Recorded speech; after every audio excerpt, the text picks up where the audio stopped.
Hey guys, it's Jack, back in the shack again, and I just wanted to give a little kind of brief overview of my experiences getting started in Summits on the Air. So about a month or so ago, I first started. I've been wanting to do it for a while, but I found a local one of Sheridan Peak, which is Whiskey 7 Oscar / November Charlie -009, and I went up there, and I rode my motorcycle out there, and I went and got set up, and I'll play some of that footage right now. I've got my HF Go Pig, I've got my little man pack, I've got my Yaesu FT60R. We should have plenty of radios, and I took all those up with me. I ended up not using the HF, I just used 2 meters. I actually ran into some problems with the KT8900 radio. So my main problems were receive sensitivity, because I was in a situation where stations were trying to come back to me, and I could hear them with my handheld, but I could not hear them with the man pack. And I had my J-pole like 20 feet in the tree, and my handheld just had like stock rubber duck on it. So I pretty immediately had to kind of scrap that and just kind of go to using the handheld with the HF man pack in reserve. But I made up all the rest of my contacts with the handheld. A few notable things that happened is I actually had a problem with my handheld as well. I had like the Yaesu like arts thing on that like made it so when you press the push to talk, it takes like a few seconds and it beeps, and it was kind of a nuisance. And so I afterwards learned how to turn that off, and it's just like the little atom button. So that was useful to learn about, and that was a potential problem and how to solve that. Another thing that I went into this without having any of like the SOTA spotting apps on my phone. So I just kind of went up and started calling on 5.8 and 5.2. Made most of my contacts on 5.2, and K7JQY spotted me, which was helpful, and I got a summit to summit with him. He was on Big Huckleberry Mountain in Washington. It worked out to like a 90-mile summit to summit, so I was pretty impressed with that with the handheld. I am attempting to activate Sheridan Peak. Sheridan Peak. Alright, well, good luck with that. My reference here is K7 Lima Charlie 069. Yeah, so what summit is that you're activating? The Whiskey 7 Whiskey Lima Charlie -069er. That summit is Big Huckleberry Mountain up here just north of Carson. Sure thing. Hey, do you know if you have a spot out? I do not have a spot. I'm kind of just going for it. Well, I'm going to spot you before I head down the mountain. I've got a cell signal, and I'm pretty darn sure you know. And I got the rest of my contacts. I ended up making like 8 contacts, and then I headed back. This one was close by. It also, I knew there'd be trees up there on the summit, because at this point I don't have a mast for my HF setup. So if I had to deploy HF, I could at least do it in the trees, and I used the trees on this one for my J-pole with my man pack. I ended up having issues with. So after that, about a week later, I went into the second one of Dover Peak, which is Whiskey 7 Oscar / November Charlie -021. At this point, I still didn't have a mast, but I knew there was trees up there, so that was helpful. It turned out there was actually a motorcycle trail that took me almost all the way to the summit, so I just managed to ride my bike out there. And I'll roll some of the footage of that now.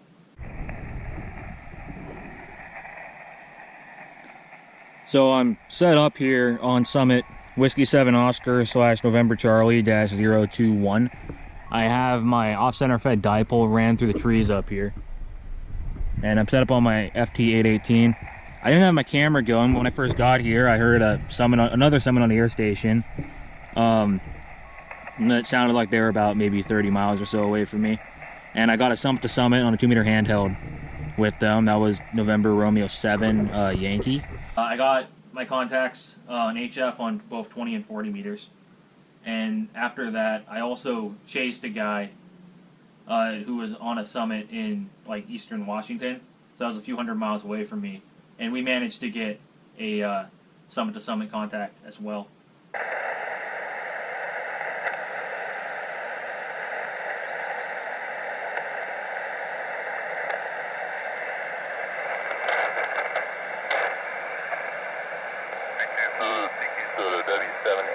Summits on the air from product detector peak, CQ, W7 W7MDN, this is KG7JQY, summit to summit. Okay, say again, the call sign slowly. I copied summit to summit. Go again, please. Yes, summit to summit. Kilo Golf 7, Juliet, Quebec, Yankee. Kilo Golf 7, Juliet, Quebec, Yankee from Whiskey 7, Mike Delta, November. I have you 449-449-49 QSL. QSL, you are also probably around 447. I am at Whiskey 7 Oscar / November Charlie -021. Yeah, copy Whiskey 7 Oscar slant November Charlie 021. I am on Whiskey 7 Whiskey slant Papa Oscar 034 QSL. Could you repeat the designator? Last was unreadable. I'm on Whiskey 7 Whiskey slant Papa Oscar 034 QSL. QSL, Whiskey 7 Whiskey slant Papa Oscar -034. Good copy, good copy. Thank you for the contact. Thank you for the summit to summit 73. 73, and thank you for the summit to summit as well. KG7JQY. CQ SOTA, W7MDN, summits on the air, CQ. So that was cool. Didn't have any real issues with my gear besides that. But, so after that, there was another time I was going to try to activate South Pyramid in the Cascades, which is a mountain that has not yet been activated as of now. I ran into some problems with that, though. The main problem being there isn't actually a trail to that, and I'm still trying to figure out what the best way I want to try to get up that mountain is. I have some ideas, but what kind of held me back on this event is I was trying to do a summit to summit with my friend KG7JQY, and I had him on Mary's Peak, and we also want to do some testing of 2-meter single sideband. So I had him borrowing my Icom 211 here that I picked up at a swap meet for $50 a while ago. And I had my FT818 that does 2-meter sideband, and I was using my tape measure dipole here for 2 meters that I made. And this seemed to work pretty well. This is cool because it works, you know, vertical and horizontal pretty easily. And I'll roll some footage here of actually using this on the summit. So you're running your HT, what antenna are you running? I'm running like a whip antenna that's a BNC. I believe it's an HYS antenna. They're like $10 on Amazon. I have like 3 of them because I've been using them on my man packs as well. I can switch to my rubber duck and see how that works. Okay, how do you copy me now? I'm running the stock rubber duck that came with my HT.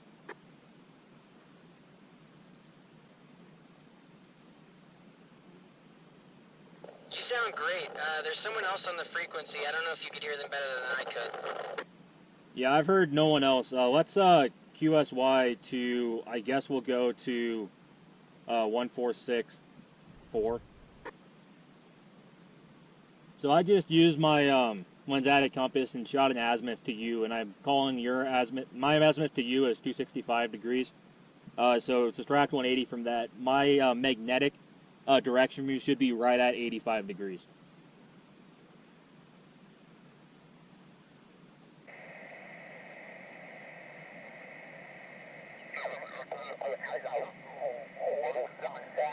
Currently transmitting on 4.3, just trying to keep the airwaves going so that my buddy Jack can tune in on my exact frequency because my display might be a little bit off. Hopefully he can find me. Transmitting on about 10 watts from Mary's Peak, which is Whiskey 7 Oscar / Charlie Charlie 001.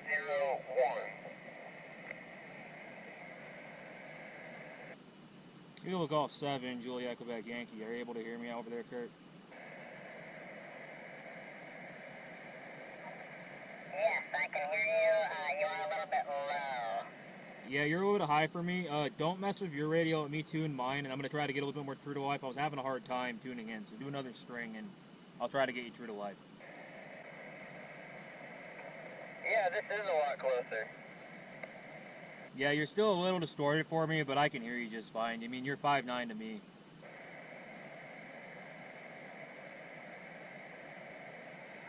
Yeah, 5'9" likewise. Okay, now for the fun part. I'm going to tune my power down, and we'll see if you can still hear me here.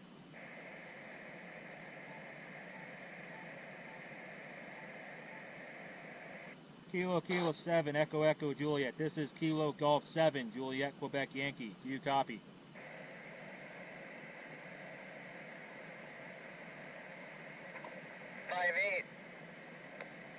That is the lowest power setting I have. Okay, let me knock down. I'm gonna try.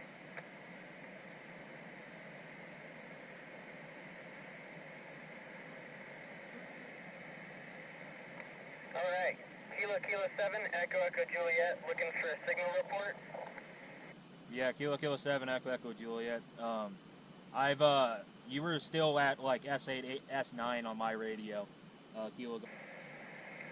There is something pretty badass about going like 70 miles on like 1 watt. Says I wasn't able to get to the summit of South Pyramid, but I was able to get to the summit of Middle Pyramid because that's where the trail actually goes. So I was up there, and so I was on a summit, and we managed to still work each other. We had line of sight based on my view shed calculations in CalTopo. And so that worked really well. Like, we were running low power. I was running like 1 watt on my 818, and we were still making contact. And I was still able to make good contact with my handheld of using my Yaesu VX8R. Kurt had a Baofeng, and his Baofeng had receive sensitivity problems, kind of the same as the Manpack. So we still managed to get some good work in on the 2-meter single sideband, which was fun to use, and it's a pretty cool mode, so I see using more of that in the future. So even though I was a failure of doing a SOTA activation, I still got to play radio and learn a bit. And then just recently I did another SOTA activation in the Coast Range of Whiskey 7 Oscar / November Charlie -080. It's one of the unnamed summits. So it has the marker name is the elevation, which is like 2,648 feet. That one was one I could just drive up to, so it wasn't really any challenge to get there.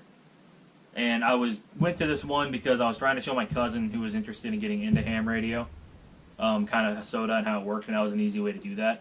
So we drove out there. So getting there was easy. Making the contacts was really hard. So this happened to be a really bad day for QRP, because I only had like 6 watts of power, and I had to call CQ a lot. I was there for like over 2 hours calling, basically. But at this point, I had learned, from like the first time and not being able to spot myself. So I was able to spot myself this time and had the app set up, and that was helpful because I like 2 of my contacts pretty early off the bat because guys were chasing me, which was super helpful. But that kind of died off, and then the last 2 contacts were really hard. There was a couple stations I had like almost managed to work, and we like almost got call sign across, and but they were like just couldn't pick out like 1 or 2 letters basically. So that was really disappointing. And there was a lot of stations that were like I can hear you, but you're just in the noise kind of thing. So I eventually got my 4 contacts, so that was good. So I did manage to complete the activation. The other thing on this activation that I got to play with was I now have a mast. I have like the 4-meter SOTA beams mast. I just wanted the small one because I figure if I'm on top of a summit, I don't really need a super tall mast. And that was cool. I got to play with having that guide out. One of the things I can already tell I want to try to make here soon is I want to 3D print a hub that goes around the shaft of the mast, and then it has like a bunch of little holes in it that I can then like guy out from. I think that'll be a good little project. Oh, the other problem I had on that activation is I was trying to demonstrate digital modes with my laptop, and my laptop overheated out in the sun, and it was just really hot and it just shut down, and so I just gave up on that. But the Yaesu FT818 worked fine throughout the whole activation. So that was another thing that I had happen to me. And it was also, since I was having so many problems with QRP, was another good motivator to work on my CW skills, which I'm getting better at. I'm just having a hard times with receive at full speed, but I'm getting pretty good at it. A lot better than I've ever been. So I'm confident we're getting closer on that. Another thing with the man pack issue, because this was that man pack I had receive sensitivity problems with, is I've been working on rebuilding a new one here. So that should be coming soon. So that's what I have in this bag. So this is my new man pack. So video soon on that, and I'll try to kind of show some of the things I've learned from the first one. But overall, I've been really excited to get into Summits on the Air. I think it's been a really fun activity. It's a really great way to actually like go do practical applications of field radio, and it's been a lot of fun. So I'm excited to do a lot more of them, and I'll bring a camera along with some more of them. So yeah, I'll probably just roll a little bit more footage of these activations in right here. And thank you guys for watching. We'll see. Yeah, and I don't have a cable for my setup here either. I was saying we're just going to do the acoustic coupling where we just hold our phone to the mic, basically. I think I'm actually going to, like, put it underneath a poncho to try to keep the wind off of the mic. I think that'd be a good idea. Okay, yeah, I'm probably 5 minutes out from sending to you because I'm looking through some stuff. But yeah, just stand by for that. So I haven't really played a lot with the VHF, UHF part. Like, literally, like, all of the 2-meter stuff I've done with this radio is the stuff we've done. Pretty much, besides maybe just like checking it to make sure I can like hear a repeater. But it's pretty much got all the features, I'm pretty sure. I haven't really dug into how to do it, but you can set up like, you know, like a bunch of repeaters and set up them in there and have like a scanning between them. So it does everything just at, you know, low power. So how should I have my AF gain when I'm, should I just have it maxed out for an image? It shouldn't be like completely maxed out. It should just be like, if you can hear it, it should be fine, is my guess, and just kind of hold it up by the speaker. And I'll tell you what mode we're using, because your thing, I'm assuming you have Robot 36, which has like an auto mode thing, but we'll set the mode so we don't have that as an extra issue to worry about. Okay, it might not let me without internet. It doesn't seem to be working super good, but I mean, it will download an image. I've tried that on YouTube, that picture that you showed me. Okay, I think I'm ready to send one. I'm going to be using mode Scotty 1. So, like, it should, when it hears the mode, like, also confirm you're using Robot 36 as the app, and I think it will automatically do it, and I think it will work. Yep, ready when you are. Okay, I'll send a message in just a second. KG7JQY, sending an SSTV signal. Mode Scotty 1 here. This picture is going to be a picture of my current operating position on top of 3 pyramids. Message sending now.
Yeah, I think that should be the message. Make sure to save it before it resets. Kurt, did you manage to save that image, whatever you got? Yeah, it wasn't the worst. I was messing with it a little bit. I think I could do better. But I don't have the internet to send it back to you, unfortunately. But I'll send it back when I can. Okay, is it like kind of like out of pitch slightly because of the frequency, do you think, or what were you messing with? So I started it just a little bit late on accident, and then I messed with the gain once, so there's a strip through it. But everything else is sort of out of focus a little bit. Well, I mean, SSTV is not the highest resolution, but can you at least kind of see my operating position? Yeah, it looks gorgeous. Do you like this handy little like 2-foot steel pipe just like cast into this rock here that I'm using to mount my antenna?